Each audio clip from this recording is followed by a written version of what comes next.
मुझे आज फिर से एक बार मेरठ की इस पवित्र धरती पर आने का सौभाग्य मिला है। देश के आजादी के आंदोलन को देखा जाए तो 1857 का स्वातंत्र्य संग्राम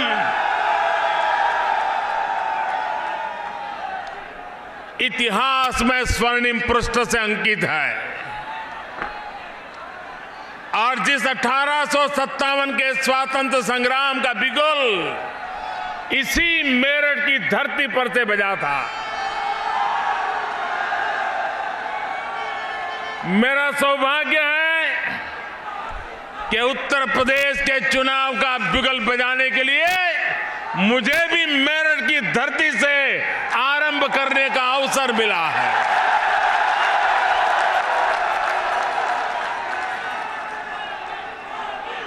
उस समय अंग्रेजों से मुक्ति की लड़ाई थी, इस समय गरीबी से मुक्ति की लड़ाई है। उस समय विदेशी ताकतों से खिलाफ लड़ाई थी, इस समय भ्रष्ट ताकतों के खिलाफ लड़ाई है। उस समय गैर कानूनी तरीके से हिंदुस्तान पर कब्जा करने वालों के खिलाफ लड़ाई थी, इस समय निर्दोष किसानों की जमीन कब्जा करने वाले माफियाओं के खिलाफ लड़ाई है भाइयों। और इसलिए ये लड़ाई भ्रष्टाचार कर करके, माफियागिरी करके,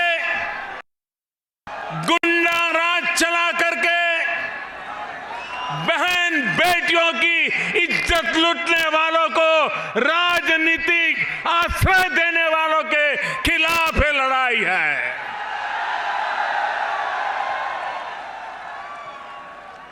भाइयों बहनों, उत्तर प्रदेश के पास हिंदुस्तान का अव्वल दर्जा बनकर राज्य बनने का सारी ताकत पड़ी हुई है। यहां पर प्राकृतिक संसाधन है, गंगा यमुना जैसे पवित्र धाराएं हैं, हमारे मेहनतकश किसान है, संकल्पबद्ध नौजवान है, कुछ कर्ज गुजरने का मादा रखने वाला ये उत्तर प्रदेश। भाइयों बहनों, अब उत्तर प्रदेश को ऐसा रख करके हम देश का भला नहीं कर सकते। क्या कारण है उत्तर प्रदेश के नौजवान को रोजी रोटी कमाने के लिए उत्तर प्रदेश छोड़ करके, बूढ़े मां बाप को छोड़ करके,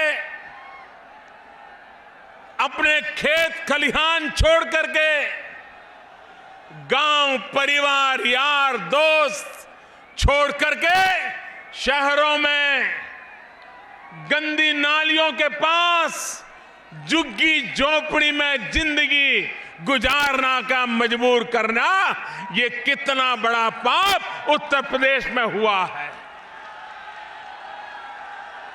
और इसलिए भाइयों बहनों, आप उत्तर प्रदेश के लोग, आपने मुझे प्रधानमंत्री बनाया।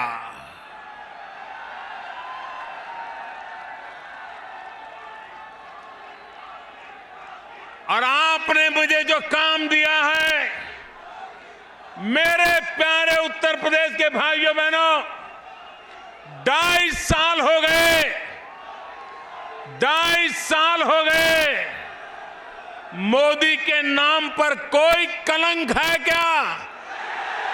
कोई कलंक है क्या? देश का नुकसान हुआ हो ऐसा कोई काम किया है क्या? देश को सर झुकाना पड़े ऐसा कोई काम किया है क्या?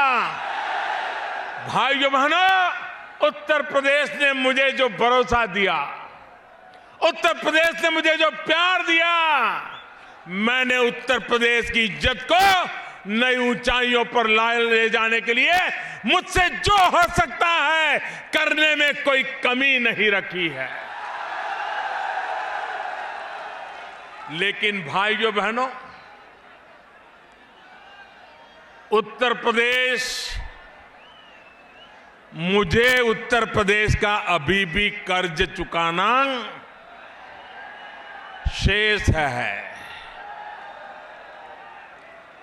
2.5 साल में दिल्ली में आपने मुझे बिठाया, बहुत सारे गरीबों के, मध्यम वर्ग के, नौजवानों के, पीड़ित शोषित के, किसानों के, महिलाओं के ढेर सारे काम किए।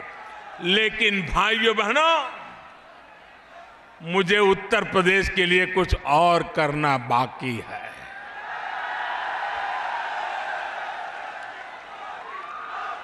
मैं उत्तर प्रदेश में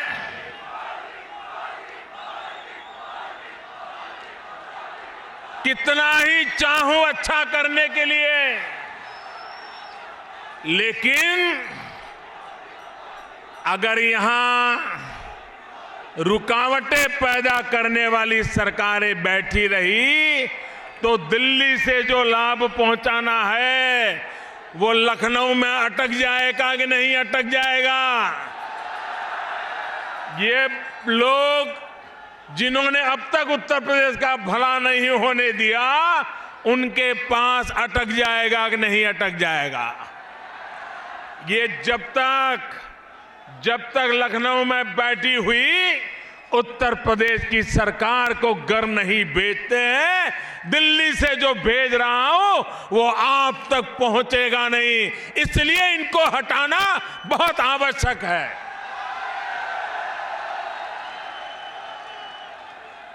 भाइयों बहनों, ये हमारा मेरठ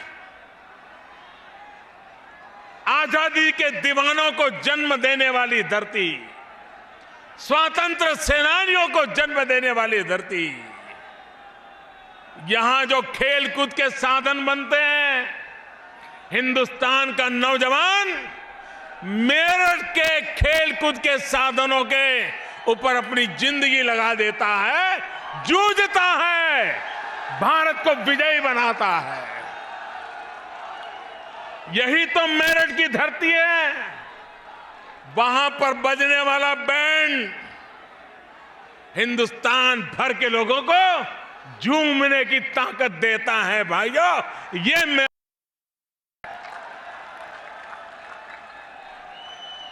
यही मेरठ पश्चिमी उत्तर प्रदेश के विकास का प्रवेश द्वार है। औद्योगिक नगरी के रूप में पूरे उत्तर प्रदेश में अपनी शान बान शान पैदा करे, इतनी ताकत मेरठ में है। लेकिन मेरठ का हाल क्या है? कोई सामान्य नागरिक शाम को जिंदा घर लौटेगा, इसकी कोई गारंटी है क्या? क्या कारण है? आए दिन हत्याएं हो रही हैं, निर्दोष व्यापारियों को मार दिया जा रहा है, निर्दोष नागरिकों को मार दिया जा रहा है। और ये मामला सिर्फ मेरठ का नहीं है। उत्तर प्रदेश में वालों पर कोई कानूनी कार्रवाई नहीं होती। उत्तर प्रदेश में गुंडागर्दी वो राजनीतिक आश्रय से पली बड़ी है। गुंडाओं को आश्रय देने वाले, गुंडागिरी को आश्रय देने वाले क्या ऐसी सत्ता को हटाना है कि नहीं हटाना है? सुख चैन की जिंदगी जीना है कि नहीं जीना है? निर्दोषों को बचाना है कि नहीं बचाना है? मां बहन की इज्जत बचानी है कि नहीं बचानी है? भाइयों बहनों, आज आपने देखा होगा कुछ दिन पहले कांग्रेस पार्टी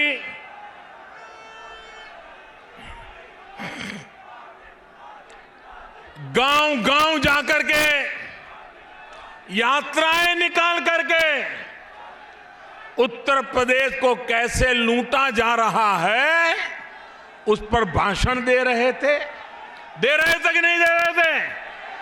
ये कांग्रेस वाले एक रथ यात्रा निकाल करके गांव-गांव जाकर के ये सपा को गालियां दे रहे थे कि नहीं दे रहे थे? उत्तर प्रदेश सरकार को बदनाम कर रहे थे कि नहीं कर रहे थे? उत्तर प्रदेश की सरकार गुंडागिर्दी करती है वो कहते थे कि नहीं कहते थे? ये लोग बेईमान हैं ऐसा कहते थे कि नहीं कहते थे? इन लोगों ने उत्तर प्रदेश को बर्बाद किया ये कहते थे कि नहीं कहते थे? रातों रात ऐसा क्या हो गया कि आप उनके गले लग गए?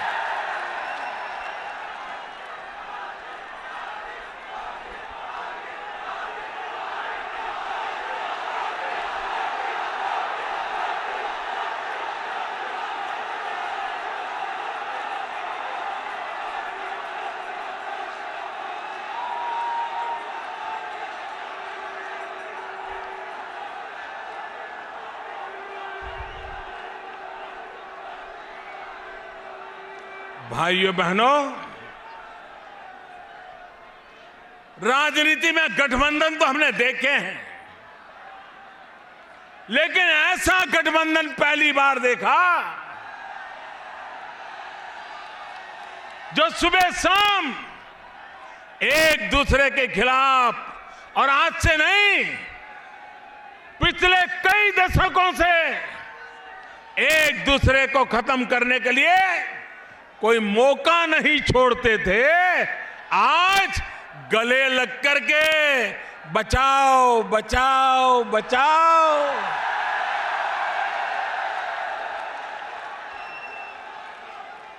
भाइयों बहनों, जो खुद को बचा नहीं सकते वो उत्तर प्रदेश को क्या बचा पाएंगे? देश की जनता ने जिन्हें हिंदुस्तान में से साफ कर दिया, उत्तर प्रदेश में भी कहीं देखने के लायक नहीं रखा। वो कैसे बचा सकते हैं ये मुझे समझ नहीं आता है। उत्तर प्रदेश के लोग तो भली भांति जानते हैं। आप मुझे बताइए भाइयों बहनों, इनको उत्तर प्रदेश के भाग्य से कोई लेना देना है क्या? भाइयों बहनों, ये चुनाव स्कैम के खिलाफ भाजपा की लड़ाई है।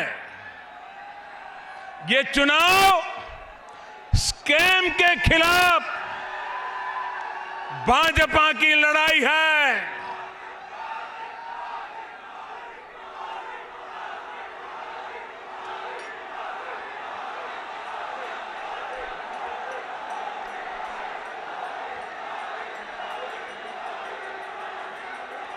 स्कैम, घोटाले, स्कैम के खिलाफ ये भाजपा की लड़ाई है। और स्कैम का मेरा मतलब है SCAM। स्कैम का मतलब है SCAM। ये स्कैम के खिलाफ भाजपा की लड़ाई है। स्कैम का मतलब है S Samajwadi, C Congress, A Akhilesh, M Mayawati.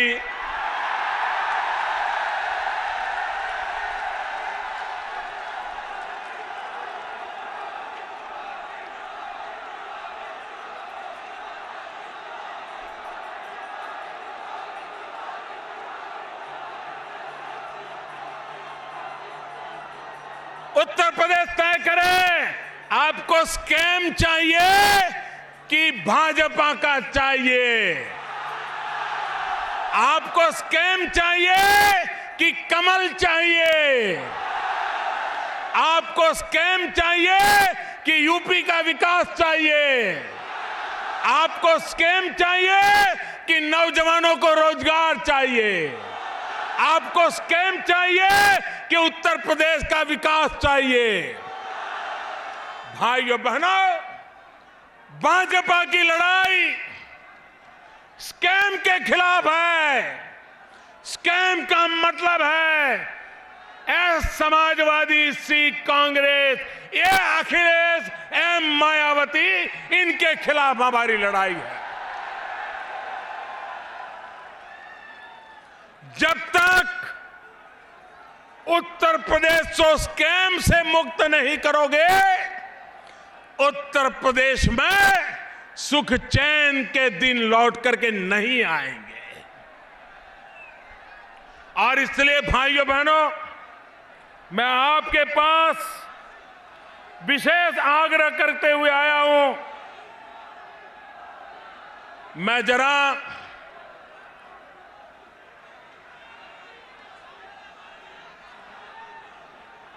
Sapa के नेताओं से पूछना चाहता हूं, उनके साथ गठबंधन करने वालों से पूछना चाहता हूं, और मैं उत्तर प्रदेश के लोगों से कहना चाहता हूं, दिल्ली से मैं उत्तर प्रदेश की कितनी ही मदद करना चाहूं, लेकिन अगर इस सरकार में दम नहीं होगा, इस सरकार में इरादा नहीं होगा, तो या तो वो रुपये कहीं और चले जाएंगे, या पर वो रुपये ऐसे ही पड़े पड़े सड़ जाएंगे। क्योंकि इनको उत्तर प्रदेश का भला नहीं करना है, उनको तो गोटी बिठा करके अपनी सरकार बचानी है। आपने 2 महीने पहले देखा होगा, ये सपा के नेता कह रहे थे फलाना भ्रष्टाचारी है, फलाना एंटी सोशल है, फलाना खनन माफिया है, उसलिए मैं इनको निकालना चाहता हूं।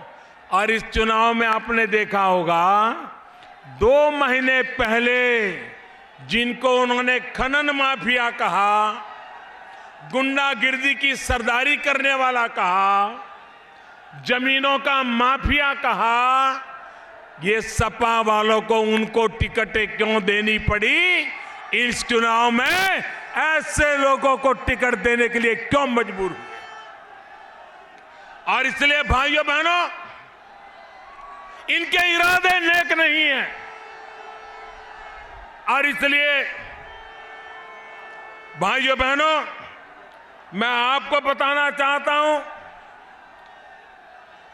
गरीबों को बीमारी में सरकार की तरफ से मदद मिले,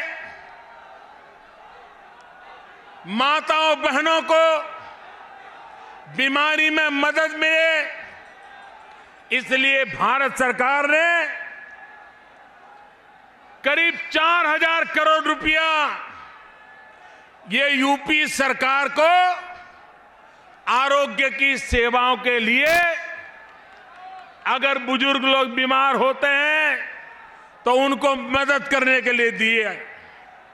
मुझे बड़े दुख के साथ कहना पड़ेगा कि 2014-15 में 4,000 करोड़ में से 2,500 करोड़ रुपए भी खर्च नहीं कर पाए, और उसका भी हिसाब अभी तक देने से कतराते रहते हैं। 2015-16 में हमने सोचा उत्तर प्रदेश इतना बड़ा है, बीमारी के कारण मध्यम वर्ग का इंसान भी आर्थिक संकट में आ जाता है तो हमने मदद 4,000 करोड़ से बढ़ा करके करीब करीब 7,000 करोड़ कर दी। मुझे दुख के साथ कहना है कि 7,000 करोड़ करने के बाद भी साल बीत गया, 2017 आ गया, लेकिन भाइयों बहनों 7,000 करोड़ में से भी 2,800 करोड़ से ज्यादा पैसे गरीबों के लिए खर्च नहीं कर पाए। जरा उत्तर प्रदेश सरकार बताएं, क्या लोग बीमार हो, दिल्ली में बैठी हुई सरकार पैसे देती हो? कौन सी राजनीति थी कि आप इन पैसों को गरीबों की दवाई के लिए भी खर्च नहीं करते थे? आप देखते थे हमारी वोट बैंक वाला आएगा तो पैसे देंगे, लेकिन हमारी वोट बैंक वाला नहीं आएगा तो भले बीमार रहे, भले वो सड़ता रहे, उसको पैसे नहीं दिए जाएंगे। इसके कारण ये पैसे पड़े रहे। आप मुझे बताइए भाइयों बहनों, क्या बीमारी की भी जात होती है क्या? क्या बीमारी का भी वोट बैंक होता है क्या? कोई भी बीमार हो उसको मदद मिलनी चाहिए कि नहीं मिलनी चाहिए? बीमारी में उसका हाथ बटाना चाहिए कि नहीं बटाना चाहिए?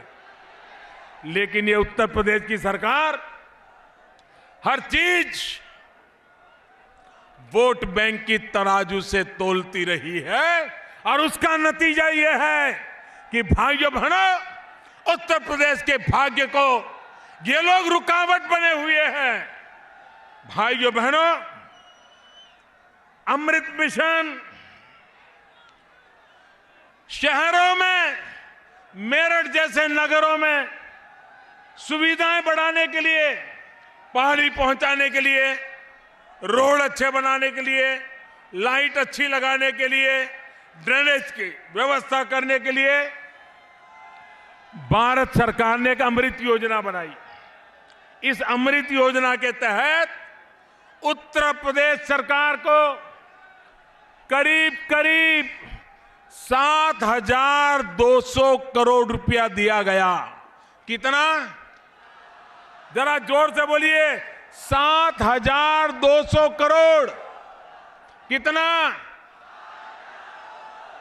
कितना? कितना?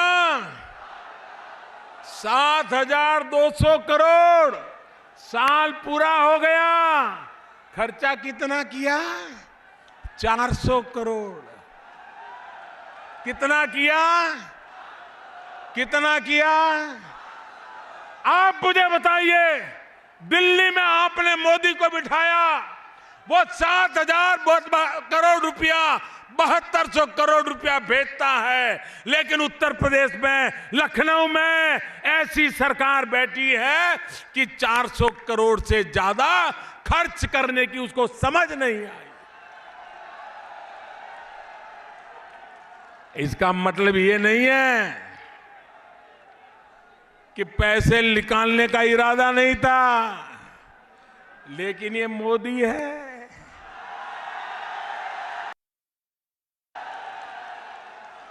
पाई पाई का हिसाब मांग रहा था, हर बारी चीज पूछ रहा था। उत्तर प्रदेश की सरकार का पसीना छूट रहा था। उनको लग रहा था कि मोदी से पैसे तो लेने हैं, लेकिन हिसाब देना नहीं है।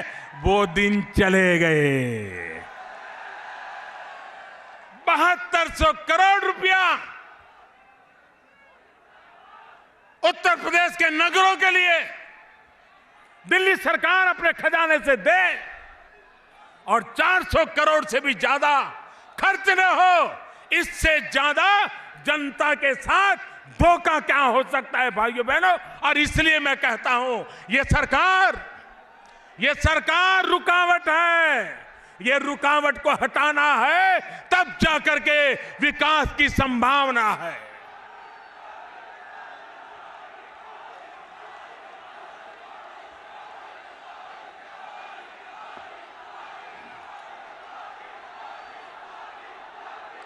भाइयों बहनों,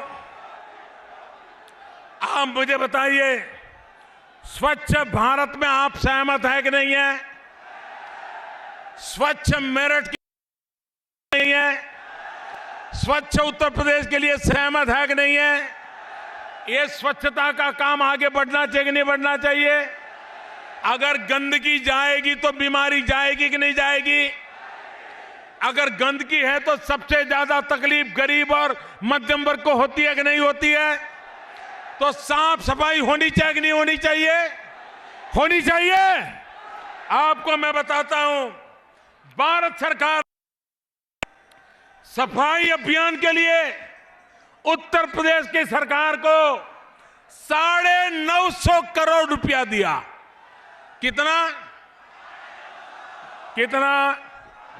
जोर से बोलिए, कितना? 950 करोड़। कितना? कितना? 950 करोड़। और ये 40 करोड़ रुपया भी खर्च नहीं कर पाए भाइयों। वो पूरी दिन कभी चाचा तो कभी पापा तो कभी चाची तो कभी भतीजा, कभी मामा तो कभी मामा का साला, तो कभी साले का भतीजा, तो कभी भतीजे की बहू, न जाने कहां कहां क्या हाल करके रखा है उत्तर प्रदेश का, क्या हाल करके रखा है भाइयों बहनों। और इसलिए मैं कहने आया हूं कि दिल्ली सरकार आज उत्तर प्रदेश का जीवन बदलने के लिए सब कुछ करने को तैयार है, क्योंकि उत्तर प्रदेश ने मुझे प्रधानमंत्री बनाया है। लेकिन ऐसी सरकार जो रुकावटें डाल रही है, और इसलिए मैं कहने आया हूं भाइयों बहनों, उत्तर प्रदेश का भाग्य बदलना है तो पहले उत्तर प्रदेश की सरकार बदलो, भाग्य बदलना शुरू हो जाएगा। भाइयों बहनों, इन दिनों मैं चाहता हूं हर परिवार को अपना घर होना चाहिए कि नहीं होना चाहिए? 70 साल के बाद हर परिवार का अपना घर होना चाहिए कि नहीं होना चाहिए? गरीब को भी अपना घर होना चाहिए कि नहीं होना चाहिए? मध्यम वर्ग के व्यक्ति को भी अपना घर होना चाहिए कि नहीं होना चाहिए? सुख चैन से परिवार जी सके ऐसी व्यवस्था होनी चाहिए कि नहीं होनी चाहिए?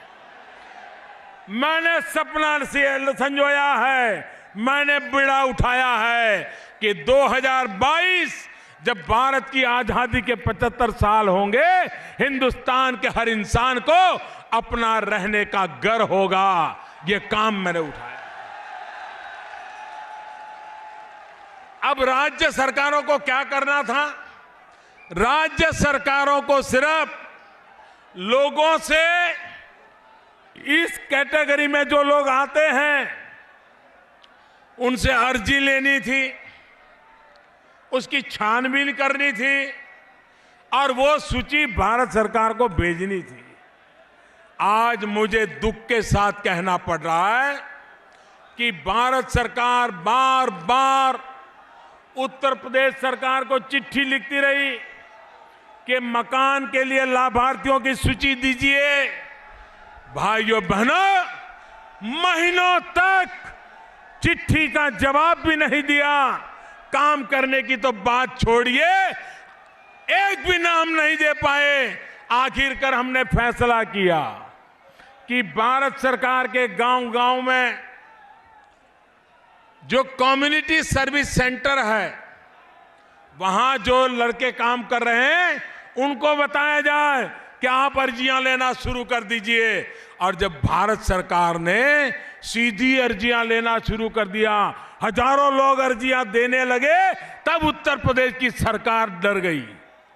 उसको लगा ये मोदी तो सीधा काम कर रहा है, लोगों से सीधा पहुंच रहा है, तो फिर सोते हुए जाग गए और सूची तैयार करने लगे। आप मुझे बताइए, क्या 24 घंटे राजनीति करते रहोगे? क्या उठापटक करते रहोगे?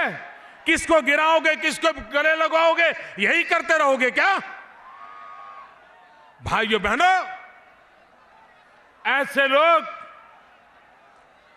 पहले परिवार का सोचते थे कि खुद का सोचने लगे, अब सिर्फ खुर्शी का सोच रहे हैं। ऐसे लोगों से उत्तर प्रदेश का भाग्य नहीं बदलेगा।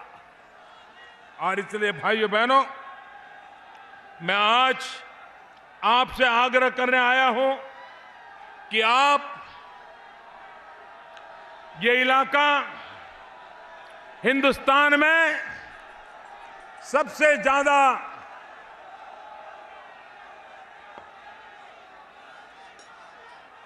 गन्ने की खेती करने वाला मेरा किसान,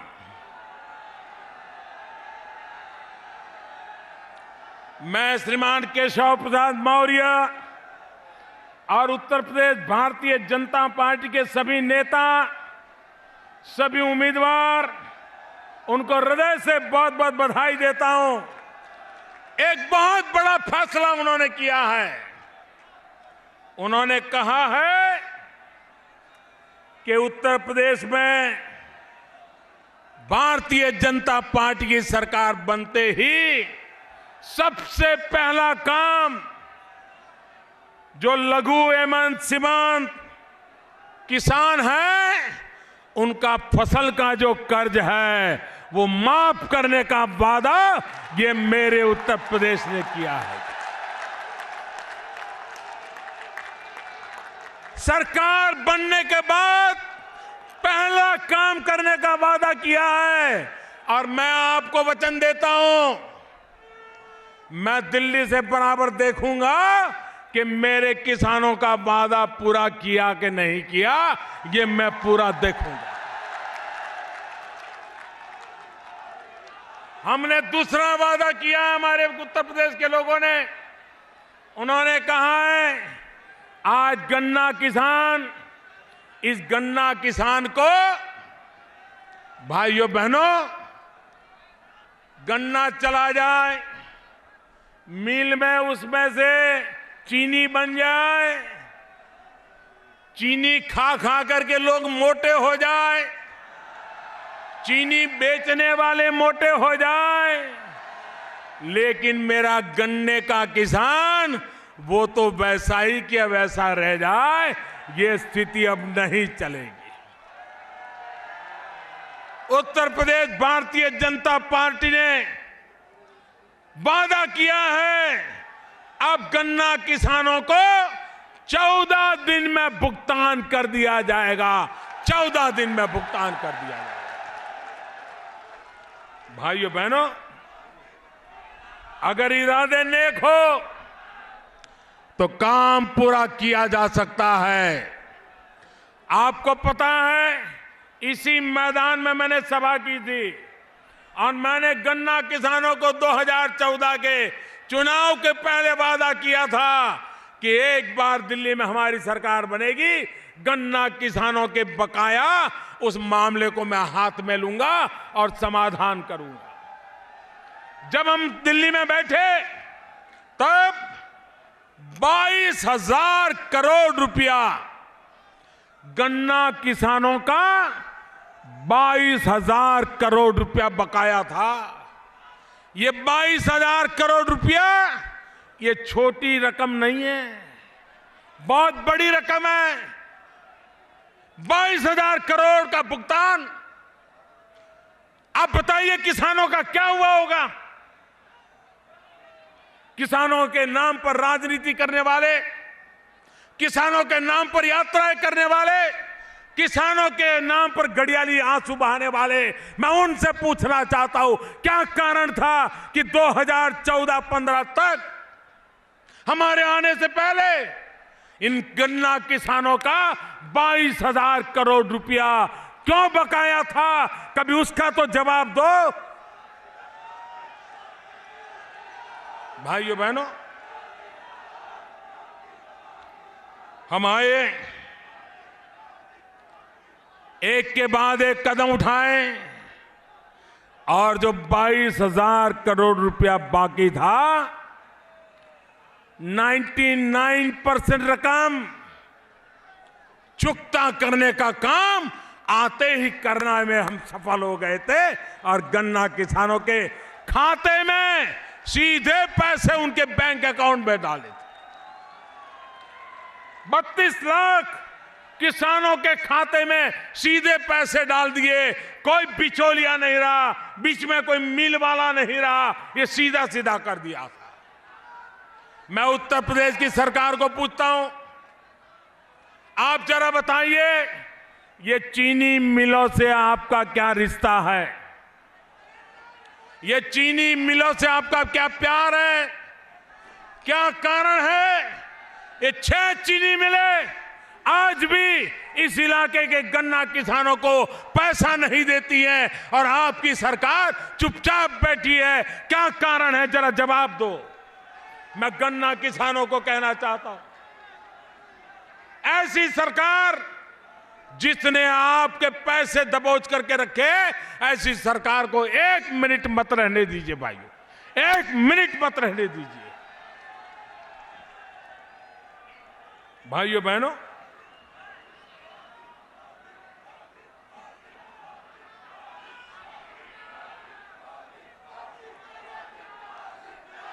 उत्तर प्रदेश में भी धान की खेती होती है, उत्तर प्रदेश में गेहूं की खेती होती है।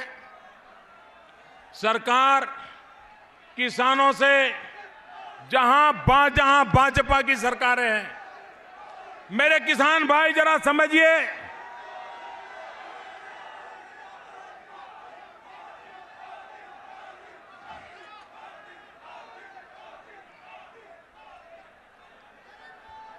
जहां जहां भारतीय जनता पार्टी की सरकारें हैं,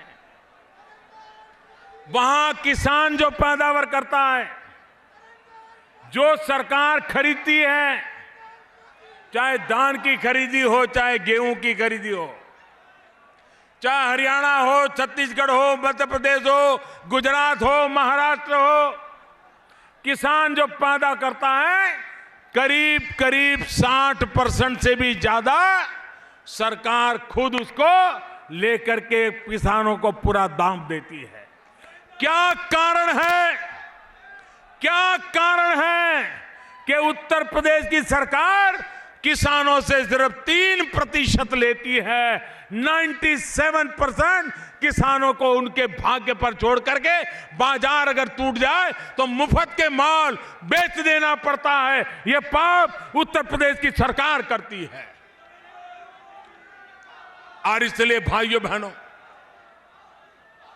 मैं आज आपसे आग्रह करने आया हूं कि उत्तर प्रदेश में ये जो स्कैम का खेल चल रहा है उसको पहचानिए और ये स्कैम का खेल हमेशा हमेशा के लिए उत्तर प्रदेश में नेस्त नाबूद हो जाए, उसके लिए आप लोगों ने इस चुनाव में अपने वोट का सही उपयोग करके परिवर्तन लाना होगा। भाइयों बहनों,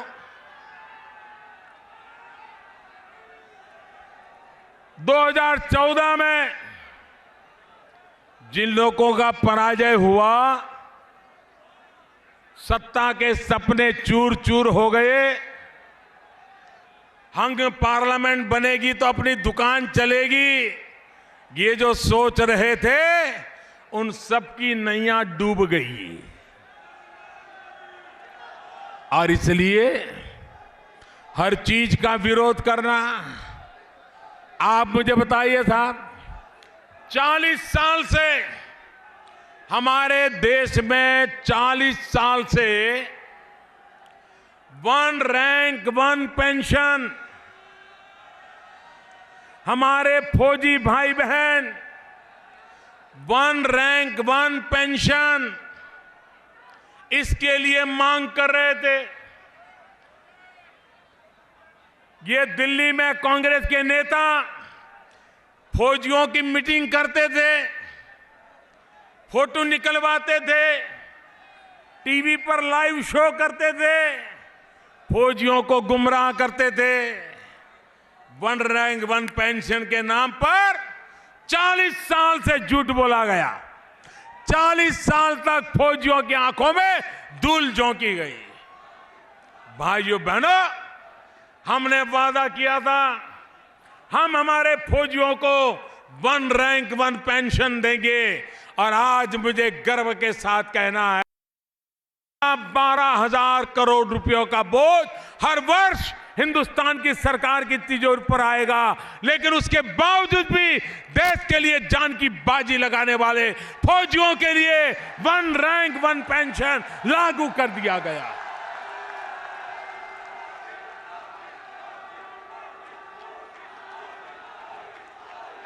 मैं देश के फौजियों से कहना चाहता हूं,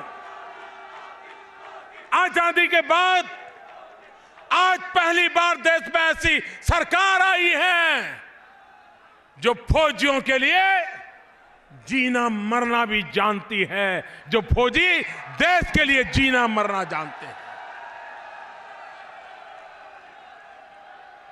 भाइयों बहनों, आज तक हमने हमारी फौजियों की ताकत को कम आंका, उनकी बहादुरी को कम आंका, और दुश्मन लोग आकर के अंधेरी रात में हमारे फौजियों को मार के भाग जाए और देश के फौजी चुपचाप हाथ पर हाथ धरे रह करके बैठे रहना पड़ता था। बगल में बंदूक हो तो भी बंदूक चलाने का उसको इच्छा हो तो भी नहीं कर पाता था। वातावरण ऐसा बना दिया गया था, फौजियों को मारा जा रहा था। भाइयों बहनों, मैंने फौजियों से बात की, समझने का प्रयास किया, उनके मन के इरादे को जानने का कोशिश किया, और जब हमारी फौज ने सर्जिकल स्ट्राइक की, दुनिया के बड़े बड़े देश अभी अध्ययन कर रहे हैं ये कैसे हुआ। इतना बड़ा ऑपरेशन और पाकिस्तान की धरती पर जाकर के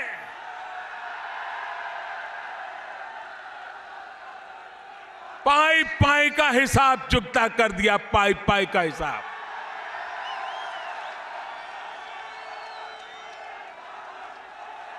देश की सेना दुर्बल नहीं है, देश की सेना दुर्बल नहीं है। अगर फैसले मजबूत होंगे तो देश की सेना पराक्रम दिखा सकती है। ये हमने सर्जिकल स्ट्राइक में देखा।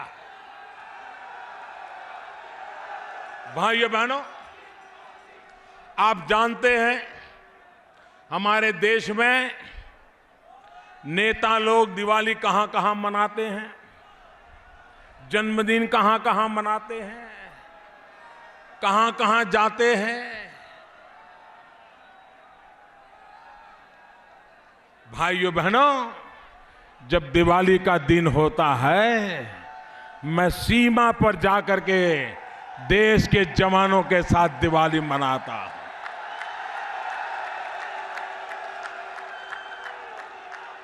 इस दिवाली में मैं चीन की सरहद पे गया था,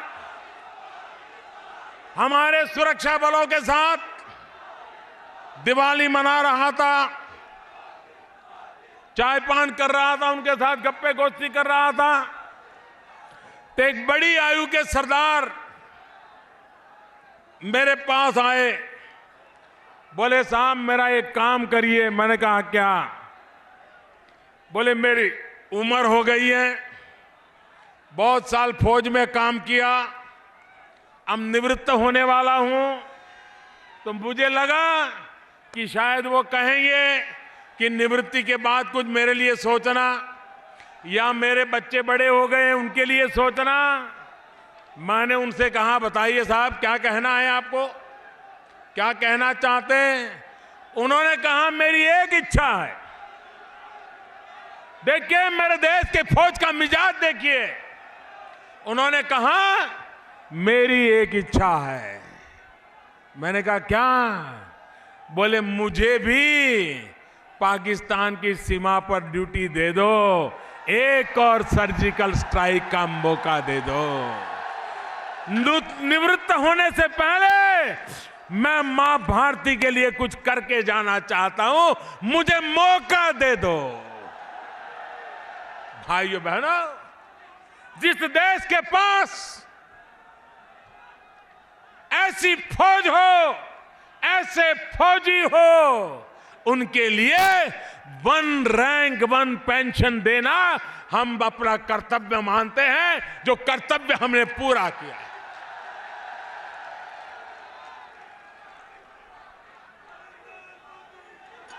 लेकिन भाइयों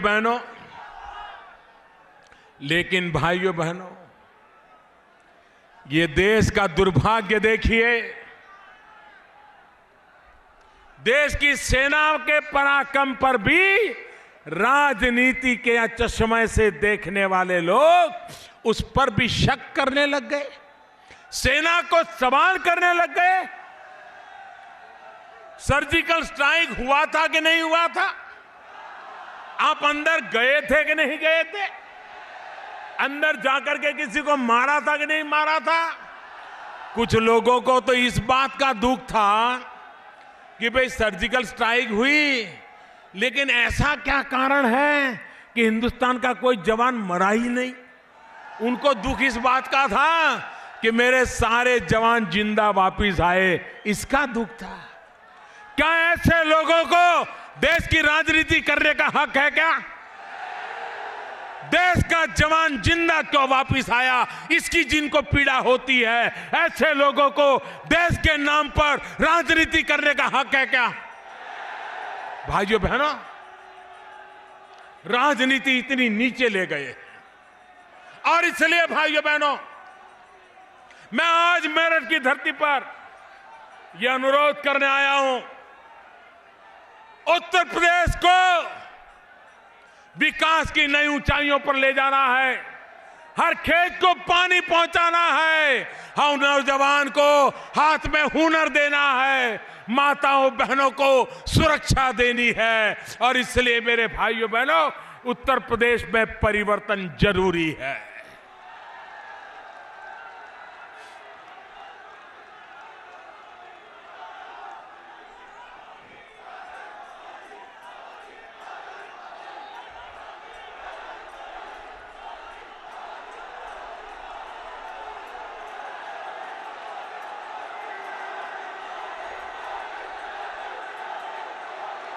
भाइयों बहनों, उत्तर प्रदेश के चुनाव में कुछ लोग बहुत परेशान हैं। टिकटें बेच बेच करके इतने रुपये जमा किए थे, इतने रुपये जमा किए थे, कमरे के कमरे नोटों के बंडलों से भरे पड़े थे। बेईमानी करने वालों ने भी बड़ी बड़ी नोटों के बंडल रखे थे। 8 नवंबर रात को 8 बजे ये 70 साल का जमा किया हुआ माल बैंकों में जाने के लिए मजबूर हो गया।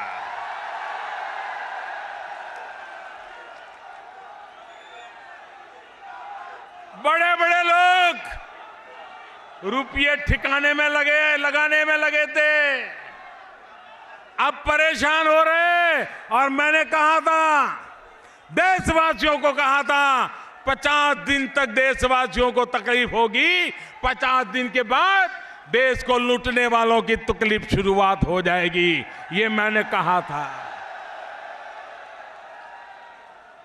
अब उनको पता चल रहा है कि बैंक में तो जमा कर दिया लेकिन फंस गए।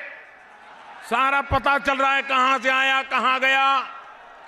बैंक के अफसर जेल जा रहे हैं, बैंक के मुलाजिम जेल जा रहे हैं। ये कांग्रेस पार्टी, जरा जवाब दे कांग्रेस पार्टी, नोटबंदी का विरोध करने वाली कांग्रेस पार्टी से मैं सवाल पूछना चाहता हूं। कर्नाटक में उनके एक मंत्री के घर से 150 करोड़ रुपया पकड़ा गया, क्या कारण है? क्या कारण है अभी तक वो मंत्री बना हुआ है? क्या कारण है उसको मंत्री पद से हटाया नहीं गया? क्या कारण है ये काले धन वाले खुलेआम घूम रहे हैं?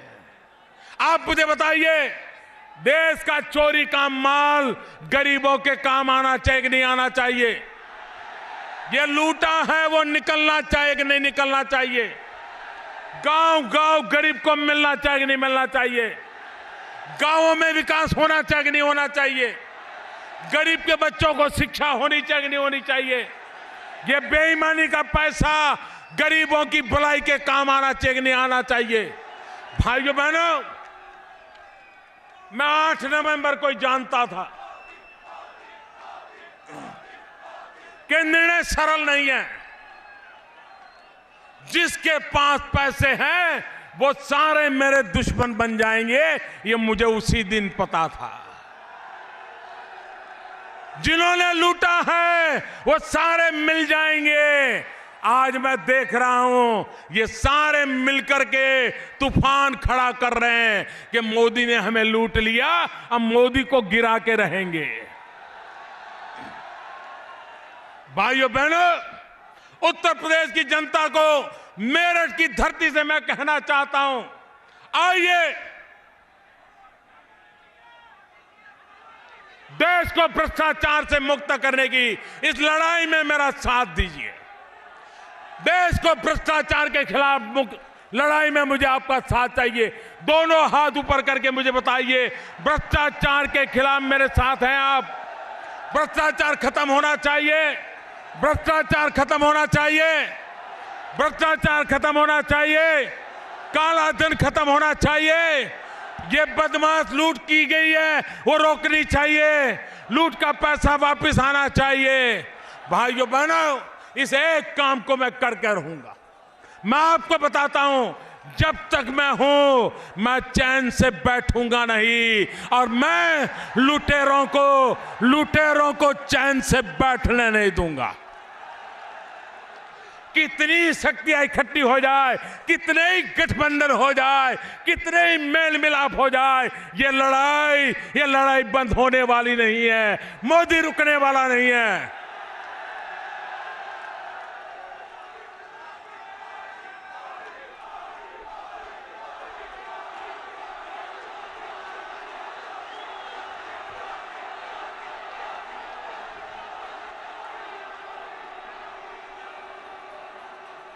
इस बजट में भी देखा आपने, हमने सारा शक्ति मध्यम वर्ग के परिवारों की भलाई के लिए, गरीब वर्ग परिवारों को भलाई के लिए पूरा बजट 10 लाख करोड़ रुपया किसानों के लिए।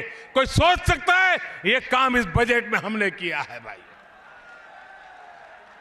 और कोई सोचता होगा कि हम बच जाएंगे? अभी भी मैं कहता हूं, जिन जिन लोगों ने लोगों को लूटा है उनको जवाब देना ही पड़ेगा, ये मैं बिल्कुल साफ कहता हूं। मैं सरकार के अधिकारियों को भी कहता हूं कि उनको छोटे छोटे व्यापारियों को परेशान करने का हक नहीं दिया गया है। और कोई भी व्यापारी को, छोटे व्यक्ति को, अगर सरकार का कोई मुलाजिम परेशान करता है, सिर्फ मेरे कान पे लाइए, आपकी रक्षा करने के लिए मैं मैदान में आ जाऊंगा। मुझे बड़े बड़े बेईमानों से लड़ना है, ताकतवर बेईमानों से लड़ना है। मुझे मोहल्ले की कुश्ती नहीं करनी है, मुझे तो बड़े बड़े ताकतवरों को खेल लेना है, तभी सफाई होगी। मुझे ऊपर सफाई करनी है, उस पर मैं लगा हुआ हूं। और इसलिए छोटे छोटे गांव के व्यापारियों को परेशान करना, ये मेरी सरकार को मंजूर नहीं है, ये हमें मंजूर नहीं है। और इसलिए भाइयों बहनों, ये आप मुझे आशीर्वाद दीजिए, देश को भ्रष्टाचार से मुक्त करने के लिए आशीर्वाद दीजिए, देश को काले धन से मुक्त करने के लिए आशीर्वाद दीजिए, देश को बेईमानों से मुक्त करने के लिए आशीर्वाद दीजिए, देश को माफियाओं से मुक्त करने के लिए आशीर्वाद दीजिए, देश को जमीन हड़पने वालों से मुक्त करने के लिए आशीर्वाद दीजिए, उत्तर प्रदेश को बचाने के लिए आशीर्वाद दीजिए, उत्तर प्रदेश को बनाने के लिए आशीर्वाद दीजिए, उत्तर प्रदेश को नई ऊंचाइयों पर ले जाने के लिए आशीर्वाद दीजिए और भारतीय जनता पार्टी को भारी बहुमत से विजयी बनाइए। यही मेरी आप सबसे प्रार्थना है। दोनों हाथ बंद करके मेरे साथ बोलिए, भारत माता की, भारत माता की, भारत माता की। बहुत बहुत धन्यवाद।